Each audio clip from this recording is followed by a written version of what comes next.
तू state of mind प्राप्त नहीं कर सकता भगत दी। भगत does not mean any person, किसी पहरावे वाले को भगत नहीं बोलते हैं। भूखे भगत ना कीजिए, भगत होता है रब्बी गुण प्राप्त नहीं हो सकते। रब्बी गुण है दरवेशा नू लोड़िए रुखा दी जीरांद, पेड़ वाले गुण, पत्थर मारो फल देते हैं, पत्थर मार के नीचे बैठ जाओ छाए देते हैं, पास बैठ जाओ फूल को तोड़ दो फिर भी खुशबू देते हैं। ए जिहड़े गुण ने ना रब्बी संतोख वाले, ये वाले प्राप्त नहीं होंगे। भुखा मन, भूखे भगत ना कीजिए। इस करके कबीर साहब उस शब्द विच कहते ने, मेरा मन ए पदार्थां दी माला जपदा रहंदा है, ये माला अपनी लीजिए। भगवान जी मैं आपके यहां कुछ भी मांगने नहीं आया, मेरा मन मांगता रहता है। मैंने मन को कहा अपनी माला को अपने पास रख। That's the best way to understand, to learn कि मेरी डिजायर्स को मैं कैसे स्टॉप करूं। माधो कैसी बने तुम संगे, रब जी तुहाडे नाल कैसी बनाई है। आप ना देवो तां लेवो मंगे, जे तुसी मनु ए वाली सुमत नहीं ना बख्शोगे मैं तां भी तुहाडे अगे डिमांड करदा, मनु विजडम दिओ, मनु संतोख दिओ, मनु सैटिस्फैक्शन दिओ, मनु कंटेंटमेंट दिओ, मनु हैप्पीनेस आ जाएगी, मनु चैन आ जाएगा। मैं विजडम मंगन आया। पर हर धार्मिक स्थान ते यही गिमिक है ना, यहां पर आओ, सच्चे दिल से आओ, विश्वास भावना से आओ, ये वाला प्रसाद कराओ, इतनी हार डाल दो, इतना फूल चढ़ा दो, इतना पैसा चढ़ा दो, ये वाला खास खास परिक्रमा कर दो, तो ये चढ़ाने के बाद भगवान तुमको दुनियावी पदार्थ दे देगा। इतनी माला फेर लो, इतने सारे मंत्र कर लो, तुम्हारी ये वाली मन की मुराद पूरी हो जाएगी। पर प्रॉब्लम तो ये है कि अगर मुराद पूरी हो गई तो दूसरी मुराद के लिए आऊंगा, फिर तीसरी के लिए आऊंगा, ये तो कभी खत्म नहीं होंगी। तब मेरे ते तंदूर में तुसी लकड़ा पा रहे हो। सो धार्मिक स्थान सानू सैटिस्फैक्शन संतोख सिखा रहे ने कि साडी तृष्णा वधा रहे ने। से यस और नो, वधा रहे ते फिर सानू संतोख सिखाया गया धर्म नाल। And what we are doing, we are trying to show others मेरा धर्म तुम्हारे से बढ़िया है। यहां पर जाने से 40 दिन नंगे पैर पुत्र मिला, यहां पर जाने से 40 दिन सुखना सुखने से, यहां पर सोना चढ़ाने से ये मिला। साध संगत है, सोने दी मत प्राप्त करनी सी जिन्हों पवित्र मत कहते ने, असी सोना ग्रैब करना शुरू कर दिता। इस कर असी की करना शुरू करता, धार्मिक स्थानां ते सोना चढ़ाना शुरू कर दिता। पर गुरु नानक साहब बाहर खड़े होके बहुत प्यार और करुणा विच कह रहे ने, नीचा अंदर नीच जात, नीची हूं अत नीच, नानक तिनके संग साथ, वड्या स्यों क्या रीस, जिथे नीच संभालियन तिथे नदर तेरी बख्शीश। असी ते लोकां दी बांह पकड़दे ही नहीं।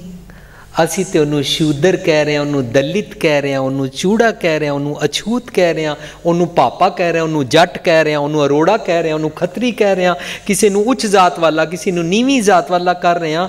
पर वो तो कह रहे हैं कि नीवी जात होंदी कोई नहीं, पर जिहड़ा नीडी है उसकी बांह पकड़ लै। साडे कोल टाइम नहीं है, पर जिहड़ा पैसा साडे कोल आया इहदे नाल ते असीं सोना चढ़ाया। इसी को तो हिरन की आंखें बोलते हैं कि जो है उसको सोने का समझना। सीता के बारे में सुना हुआ है ना, ये जो सोने का हिरन जा रहा है इसको पकड़ के लाओ।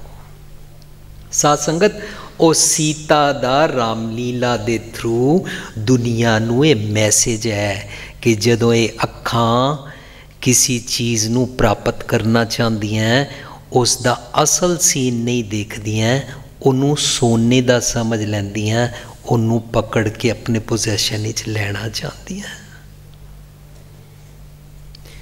And this is the root cause.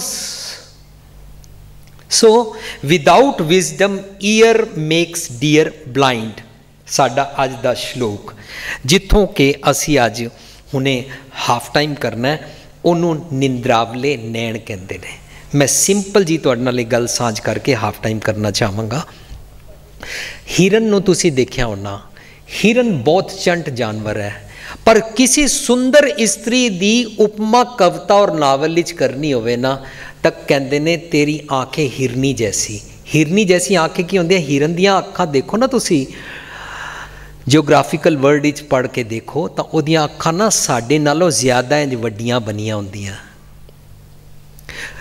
इस तरीके दे नाल वो यूनी डायरैक्शनल, मल्टी डायरैक्शनल और ऑल डायरैक्शन विच देख सकन। इस करके हिरन सब तो चंट जानवर है, उसनूं शिकारी और शेर पकड़ नहीं सकता। डार्विन थ्योरी दे एक चैप्टर चो मेरी बेटी कट के मैं दस रही सी कि पापा इस चैप्टर का नाम लिखा है डोंट वेस्ट योर टाइम। हिरन जदों अपनी अखां दे नाल शेर नूं देख लवे तो उन्होंने कहना now don't waste your time, मैं इतनी तेज जंप करके भागूंगा तुम पकड़ नहीं सकते। हिरन जे एक बारी अपने शिकारी नूं देख लवे। हुण सानू गल क्लीयर समझ आ गई कि हिरन दी बहुत शार्प आई साइड है और उहदियां अखां दी कैपेसिटी और एबिलिटी इतनी ज़्यादा है कि वो किसी भी डायरेक्शन ही देख सकता है। घास भी हिल जाए, पत्ता भी हिल जाए तो हिरन भाग जाता है, कोई नहीं पकड़ सकता हिरन को। पर हिरन की करता है, अपने आप को ब्लाइंड किवें करता है। शिकारी हिरन नूं पकड़न वास्ते बड़ियां चालां चलदा है, पर हिरन नूं ड्रम ढोल दी नाद दी आवाज़ पसंद है। उहदे साथी दूर उथे ढोल वजांदे ने। इतनी शार्प आई साइड वाला, इतना स्मार्ट, इतना चुस्त, इतना चंट जानवर हिरन म्यूजिक सुन रहा है। शिकारी है सामने आ गया 10 फुट दूरी ते, हिरन म्यूजिक सुन रहा है। सुनते सुनते इंज सिर करता है, आइज तो ब्लाइंड हो गया, कन्ना दे नाल म्यूजिक सुन रहा है, शिकारी नजर नहीं आ रहा।